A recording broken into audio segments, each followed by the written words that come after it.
नमस्कार दोस्तों।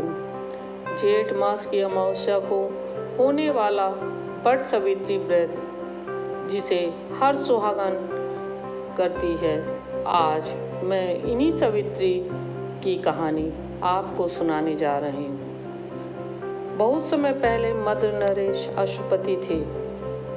उनके कोई संतान ना थी। उन्होंने वेदों की जननी भगवती सावित्री की आराधना की। उनकी कृपा से उन्हें एक कन्या प्राप्त हुई। कन्या का नाम राजा ने सावित्री रखा। समय बीतता गया, सावित्री बड़ी हो गई। अब राजा को उसके विवाह की चिंता होने लगी। राजा ने एक निर्णय लिया और सावित्री को अपना वर स्वयं चुनने की आज्ञा दी। सावित्री ने पिता की आज्ञा मानकर राजा के मंत्रियों के साथ भिन्न भिन्न राज्यों में गई, परंतु उसे कोई राजकुमार पसंद नहीं आया। अंत में वे सब तपोवन में स्थित एक आश्रम में पहुंचे।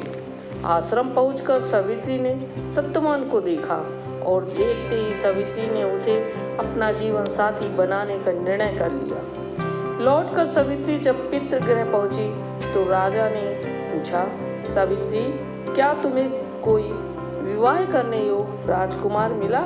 सावित्री ने नम्रता से उत्तर दिया, हाँ पिताजी। वह कौन राजकुमार है बेटी? पिताजी, वे युवराज नहीं हैं, राजा दुम्मतसेन के पुत्र सत्यवान हैं और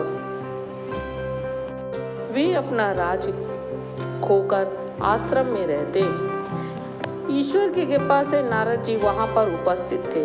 तो राजा ने नारद जी से सत्यवान के बारे में जानना चाहा। तो उन्होंने बताया कि आज से 1 वर्ष में सत्यवान की मृत्यु हो जाएगी। यह सुनकर राजा भय से कांप उठे और पुत्री को समझाना चाहा, परंतु सावित्री ने सत्यवान को अपने पति के रूप में पहले ही स्वीकार कर लिया था। आखिरकार राजा को सावित्री का विवाह सत्यवान के साथ करना ही पड़ा। अब सावित्री अपने पति और सास ससुर के साथ वन में रहने लगी। सत्यवान जंगल जाकर भोजन की व्यवस्था करता, सावित्री घर में रहकर सास ससुर की सेवा करती। धीरे धीरे समय बीतता गया। 1 वर्ष पूरा होने में 3 दिन शेष बचे। अब सावित्री अन्न जल त्याग कर कठोर व्रत करने लगी, क्योंकि सत्यवान की मृत्यु की तिथि सावित्री को पहले ही मालूम थी। आखिरकार वह दिन आ गया। उस दिन सावित्री भी सत्यवान के साथ जंगल गई। सत्यवान लकड़ी काटने के लिए बरगद के पेड़ पर चढ़ा। अचानक लकड़ी काटते काटते वह पेड़ से नीचे गिर गया। गिरते ही उसके प्राण पखेरु उड़ गए। मृत पति के सिर को गोद में रखकर सावित्री विलाप करने लगी। यमराज वहां पहुंचे और बोले, बेटी, मृतदेह को छोड़ दो। यह सुनकर सावित्री कुछ दूर हटी। तब यमराज सत्यवान की आत्मा को लेकर जाने लगे। थोड़ी ही दूर गए कि उन्हें एक आहट सुनाई पड़ी। पीछे मुड़कर देखा और कहा, सावित्री, तुम मेरे पीछे क्यों आ रही हो? सावित्री बोली, मैं आपके पीछे कहाँ आ रही हूँ, मैं तो अपने पति का अनुगमन कर रही हूँ।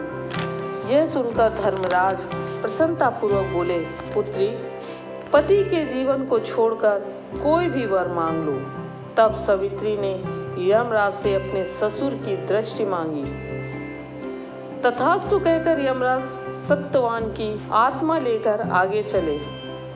फिर यमराज को पैरों की आहट सुनाई पड़ी। पीछे मुड़कर देखा।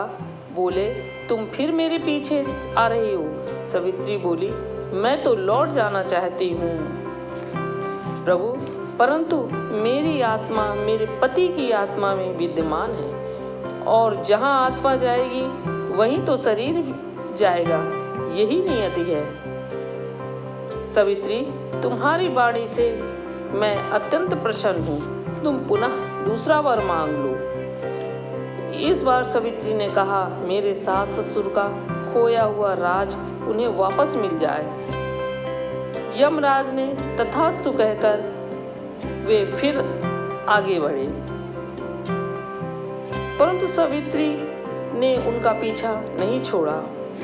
तब यमराज बोले, सावित्री तुम मेरे पीछे मत आओ, मैं विवश हूँ जगत प्रभु। धर्मराज बोले, अच्छा, यदि तेरा पति पापात्मा रहता और नरकगामी होता तो तू क्या करती? जानते हैं आप सावित्री ने क्या जवाब दिया? सावित्री ने कहा कि नरक हो या स्वर्ग, मृत्यु हो या जीवन, जहाँ मेरे स्वामी रहेंगे वहाँ जाने में मुझे प्रसन्नता होगी। धर्मराज ने कहा, तुम्हारा वचन धर्म संगत है। अच्छा, मैं तुम्हें एक वर और देता हूँ, मांगो। सावित्री ने कहा,